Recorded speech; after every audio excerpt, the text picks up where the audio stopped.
Ben Johnson is officially the head coach of the Chicago Bears. We'll tell you which player will see the biggest bump in dynasty value next.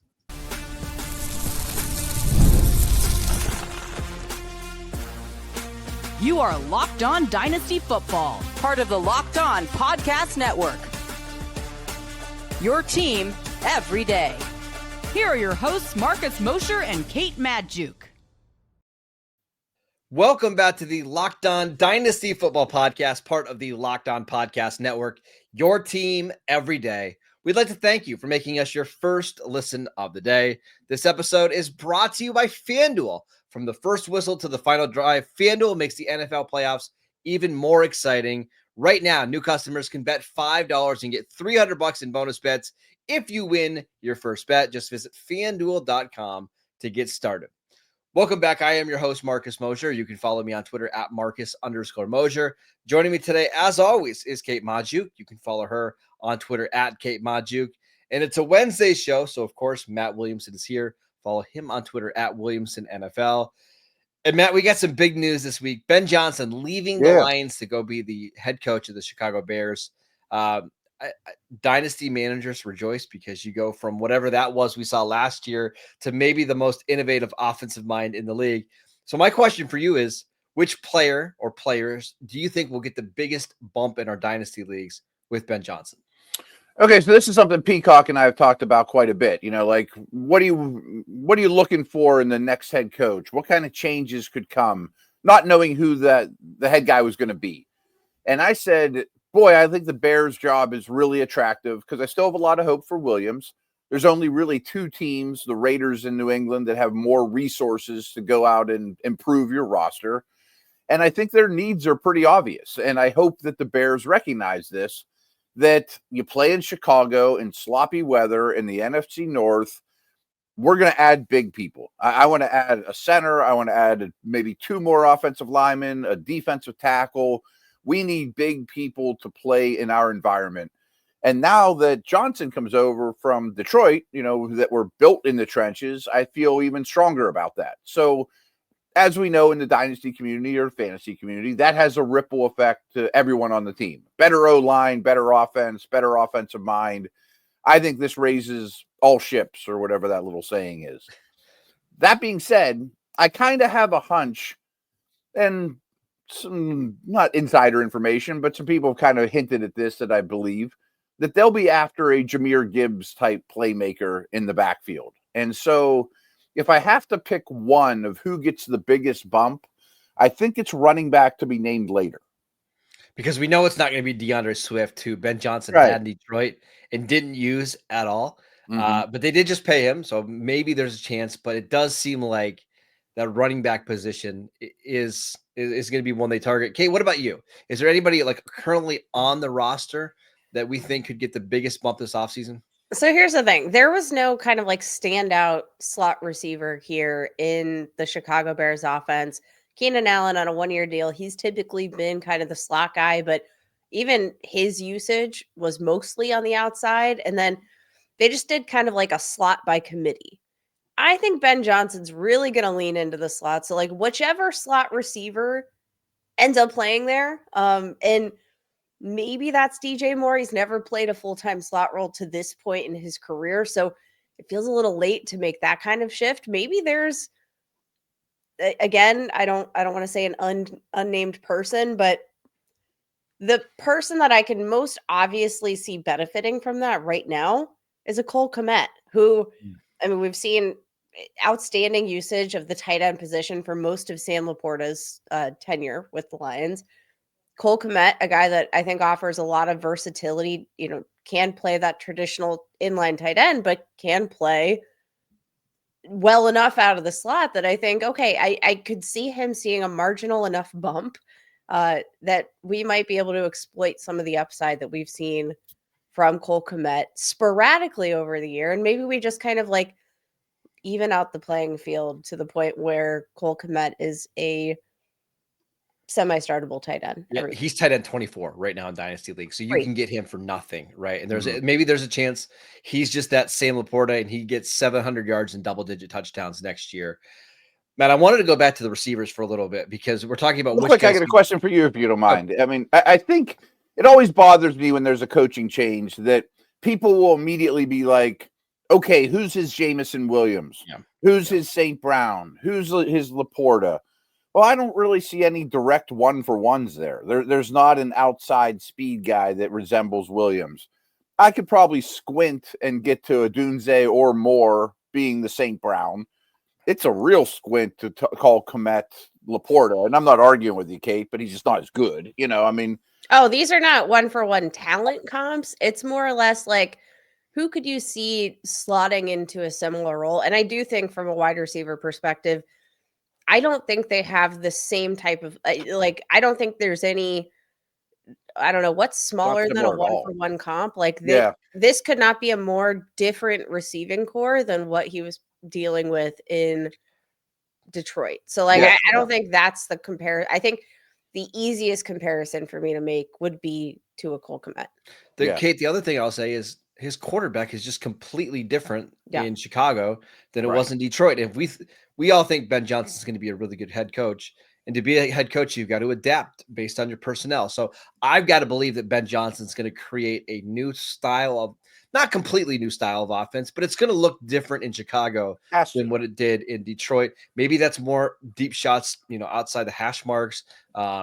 Maybe it's, maybe it's not. Maybe it's more quick throws to get the ball out of Caleb Williams' hand. But Matt, I can't believe it's going to look exactly the way it did in Detroit. I think that's 100% true. I mean, the quarterbacks are different. I mean, I'm sure he has his own ideas as well. I would hope that you make a big time coaching hire like this, that he doesn't look at it like, I just need square pegs for my offense. I mean, I can get a round peg in here and fit it in as well. That being said, I mean, I do think there's a lot that's going to tell us. I mean, I said the running back to be named later, but what if they take the Penn State tight end or the Michigan tight end or a second round tight end? I'm firing that guy up my board in a big way, I want to go back to the running back thing for a second because they did draft Roschon Johnson in the third round a couple of years ago. I think maybe he could just be a between the tackle guy, but I'm looking at where they're drafting right now. Montgomery either. No, he's not. I mean, again, there's no one-for-ones, right? No, I didn't want to say Montgomery because he's not the same player as Montgomery. But I am looking at the draft and knowing what free agency has coming up for us. Like, this is an all-time bad running back class in free agency, but it's an awesome guard class. Like, you can find some really good guards. Trey Smith for the Chiefs, I think, is going to hit free agency, probably get $22 million a year. Maybe the Bears grab him. If Ashton Genty goes to the Bears at pick 10, which feels way more realistic, you talked about adding like a Jahmyr Gibbs type of running back. That's not necessarily Genty, but man, he could be an awesome fit in Ben Johnson's offense. 100%. And maybe that is one position he kind of wants a one-for-one, where I want a hammer, I want a lightning or a thunder and a lightning type guy, whatever, Knuckles and whatever their Sonic and Knuckles names are. Exactly. Or he just looks at Genty and says, well, he could kind of do all of it, and Roschon's just the two, Montgomery. Yeah, he's the combination of Montgomery in Gibbs. So we've been spending a lot of time talking about playmakers here, but we should probably circle back. Let's come full circle and talk about how Caleb Williams is just a huge winner of the Ben Johnson side. Like, that hire is going to, I think, change the trajectory of what we've seen from Caleb Williams, because obviously we have seen like the special plays, right? We have seen the throws that only him, Patrick Mahomes, and Lord Jesus himself could make. But we've also seen a lot of rough, like in between those splash plays. Ben Johnson is a guy that I think will design an offense that's just going to offer Caleb Williams more consistency on an every down basis. Like, he is a smart head coach who I think can adapt and fit things to the style that is going to behoove his quarterback, not necessarily look at the quarterback and say, I need you to execute this exact type of offense, even if it doesn't necessarily match what you do well. Like, I think he's going to offer some of that to Caleb Williams, which I don't think Caleb Williams had to this point in his rookie season. The only reason I didn't bring up Caleb Williams earlier is because he's already being drafted at QB 10. I wonder how much his value is going to rise this offseason. But Matt, we're going to be talking about some ADP winners on Thursday's show. But looking at a couple of the quarterbacks that are ahead of him, Jordan Love, QB 9, Bo Nix, QB 8. Would you take Caleb over either of those guys? Both. Okay. So you're yeah. in. I mean, it goes without saying that he doesn't take this job if he's not super psyched to work with Caleb, Yes. All right, let's get to some more mailbag questions, including how do we evaluate Christian McCaffrey and Tyreek Hill moving forward? We will get to that next. This episode is brought to you by FanDuel. From the first whistle to the final drive, FanDuel makes the NFL playoffs even more exciting because right now, new customers can bet $5 and get $300 in bonus bets if you win your first bet. That is $300 to keep the action going. The FanDuel app is so easy to navigate, and there are so many different bets that keep every game exciting. And now that we're getting closer and closer to the big game, there's just more bets available on the FanDuel app. Plus, when you win, you get paid instantly. There's no waiting around for your winnings. And whether you're betting on your favorite team or you're just trying to add some more excitement to the NFL playoffs, FanDuel has got you covered. Just visit FanDuel.com to join today, and you'll get started with $300 in bonus bets. That is FanDuel.com. Make this playoff season unforgettable with FanDuel, an official sportsbook partner of the NFL.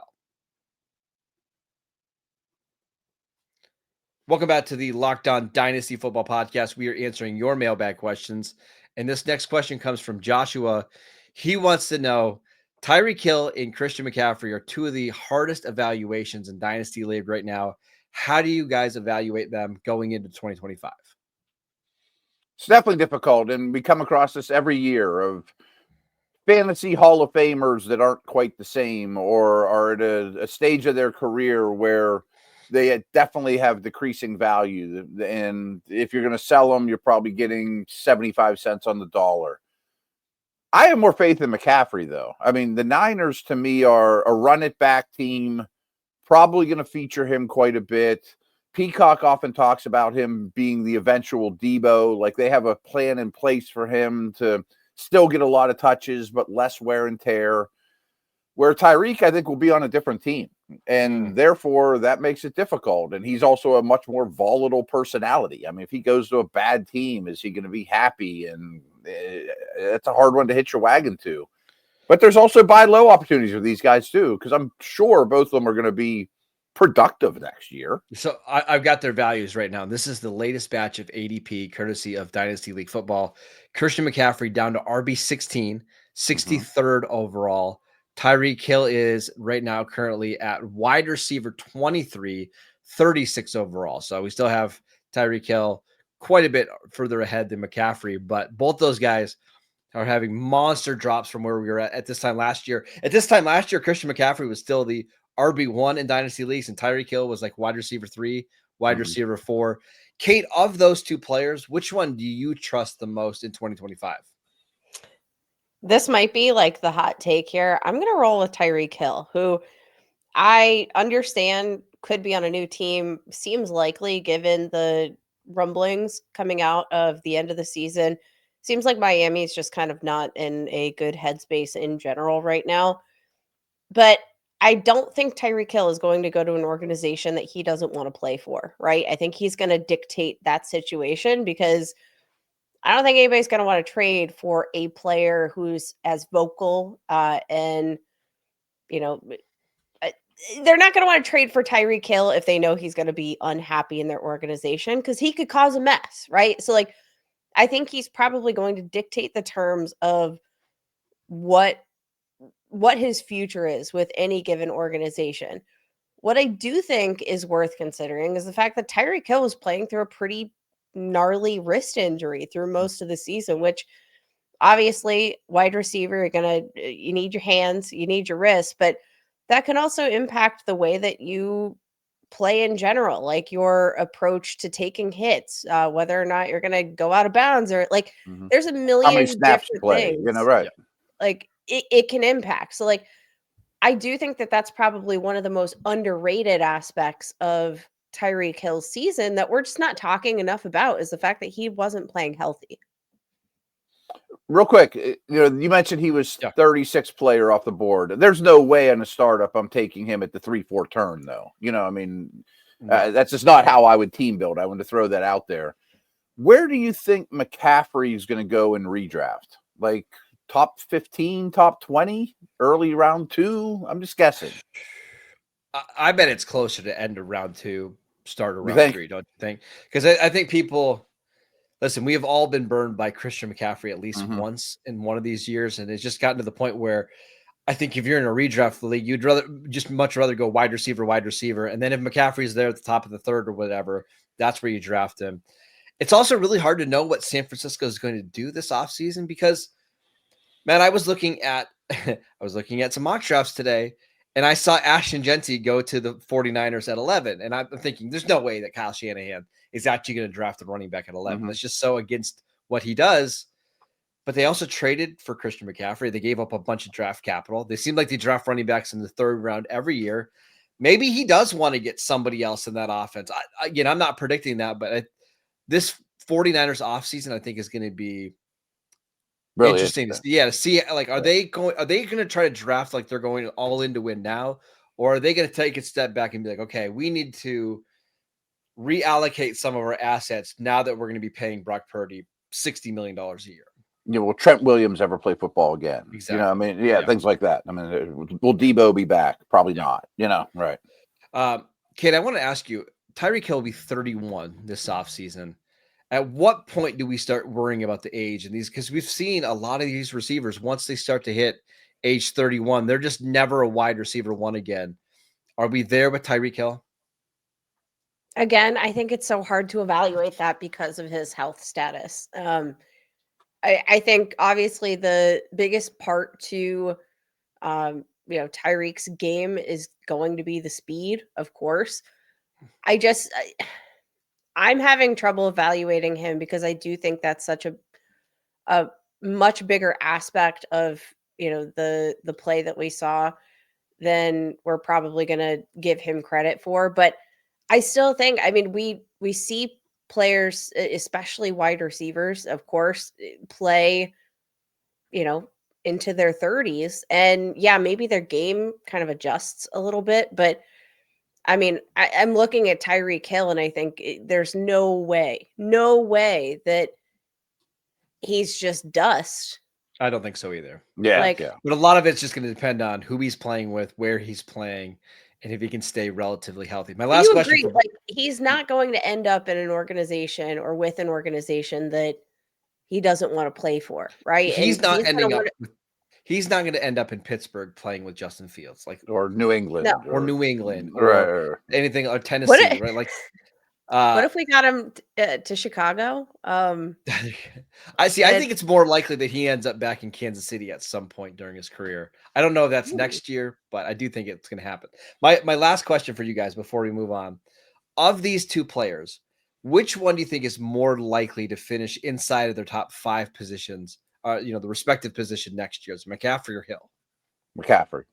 Kate? Probably McCaffrey. Yeah, I think he's only 28. I know that seems like 50 in running back years, but it's not like he's hit that 30 threshold yet that we get so terrified about. So I'm in agreement. I bet he catches 60 passes. And that's the thing, is if he can stay relatively healthy, he's going to catch 1 million passes. So I think you're right. All right, let's talk about Jameson Williams and whether or not we believe this breakout season is real. We will get to that next. This episode is brought to you by Talkspace. Therapy is a game changer. It can help you manage stress, improve your sleep, and help you communicate more effectively. But finding the right therapist and fitting sessions into your busy schedule can be a challenge. But that's where Talkspace comes in. Talkspace is the leading virtual therapy provider. It'll help you get what you need easier, accessible, and affordable. With Talkspace, signing up is simple. You can match with a licensed therapist who fits your needs, usually within 48 hours.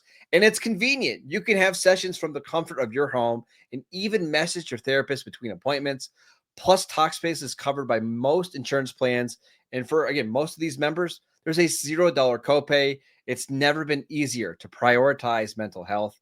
And as a listener of this podcast, you'll get $80 off your first month with Talkspace when you go to Talkspace.com/LockedOnNFL and enter promo code SPACE80, all one word. To match with a licensed therapist, go to Talkspace.com/LockedOnNFL, all one word, and enter promo code SPACE80 to get $80 off your first month and show your support of the show. That is Talkspace.com/LockedOnNFL, promo code SPACE80. Welcome back to the Locked On Dynasty Football Podcast. We'd like to thank you for making us your first listen of the day. For your second listen, go check out the new Locked On NFL show. 2 shows every single day, one in the morning with Tyler Rowland, one in the afternoon with Tony Wiggins. Say a little prayer for our guy, Tony Wiggins. It's been a hard week for Jaguars fans out there. So go check it out wherever you get your podcasts. Are free and available on all platforms. All right, Matt, I want to ask you about Jameson Williams, who did have a breakout season here in year 3. Are you buying it moving forward? So here's my history with him. He was my favorite receiver in that class. It's a great class, and that was hard to admit for a while with London, Wilson, Olave, et cetera, et cetera. Starting to look a little better, but he's still not my favorite. He's not my favorite receiver in the class now. But I thought I looked at him as more than Ted Ginn Jr. I think he could be a more well-rounded than just a deep threat guy. He was a gunner at Bama. I love that. But boy, is he a bad decision maker on and off the field, and why you'd have him throw a pass in a critical game and a critical moment is crazy to me.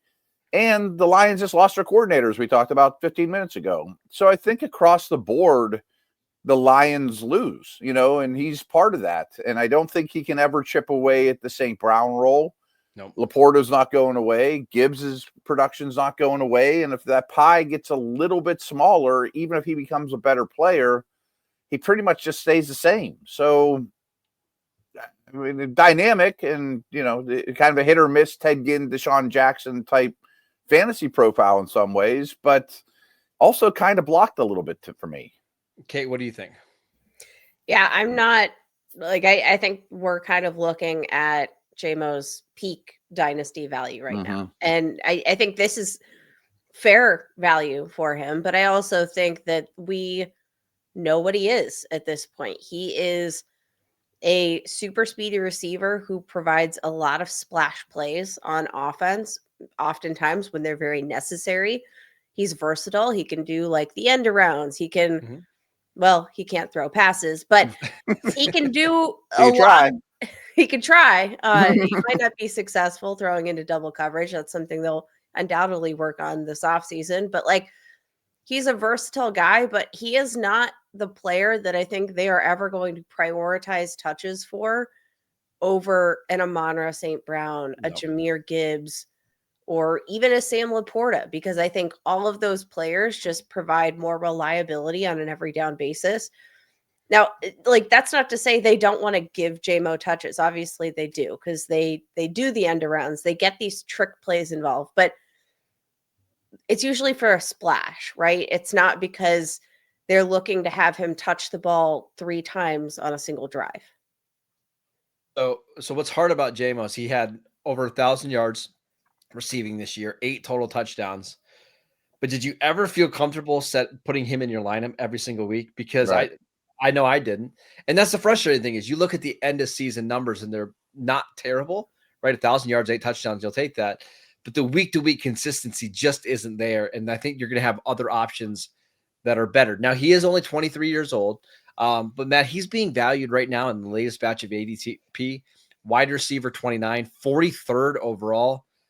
And I just don't know if I can get behind that. That seems awfully rich to be using, would it be a 4th-round pick on Jameson Williams? Yeah, I think I'm dangling him. And I like what Kate said, that this might be his peak dynasty value. So when in doubt, you dangle those guys, and oh, by the way, he's one bad decision from getting suspended again. He's placing bets at the facility. Come on, dude. What are you doing? We call this the knucklehead factor. There's a couple of players every year in your dynasty leagues that you just have to discount a little bit because of off the field potential stuff that could happen.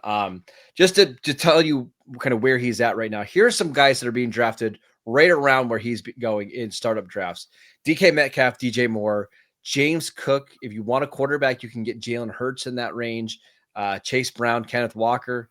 Again, I like Jameson Williams, but I think I would take almost every one of those guys over him moving forward. I would as well. Do you think you could flip him for 1.8? Probably. Yeah. Probably. You know. Not 10 times out of 100. I mean, you mentioned like the overall finish, but it was a very bumpy road. He had 2 top 5 finishes this year, but other than that, it was like, he was a wide receiver 3 most weeks. Had a couple. I'm sure there was a 1 for 12 in there too, or he had a couple of finishes outside the top 100. Like his floor is extremely low. He's not a guy that you felt good putting in your lineup unless you had suitable depth ahead. And at this point, if you're drafting him in a startup, you're not going to have enough of that depth ahead of Jameson Williams in your lineup to feel good about that. Like the only way you felt good is if you bought low, maybe around the time of his suspension, right? Like where you really bought him at bottom of the barrel value. Because then you probably have 3 or 4 wide receivers that are filling out your lineups before you get to JMO. Right. If JMO's your wide receiver 2, I'm sorry, you should start your rebuild. Like, yeah, I have him on a team like that where I have like CD Lamb and St. Brown, like consistent producers, a really good team. And I would always look at my opponent and be like, this dude could beat me. So I'm going to put Williams in as my wide receiver 5 because if he hits, I'm going to win, and if he doesn't, I still might, But you just don't value that guy as wide receiver 29 in your starting draft. And that's kind of our point here. We believe in the talent. We believe that the breakout was somewhat real, but I think he's a little overvalued right now in your dynasty leagues. That is it for today's show. We want to thank you for making Locked On Dynasty Football your first listen every single day. Go check out the channel on YouTube. We are free and available on all platforms. Follow Matt on Twitter at Williamson NFL. You can follow Kate at Kate Majuk. I'm at Marcus_Mosher, and we'll see you right back here tomorrow discussing some of the biggest ADP risers in the latest batch of average draft position from Dynasty League Football.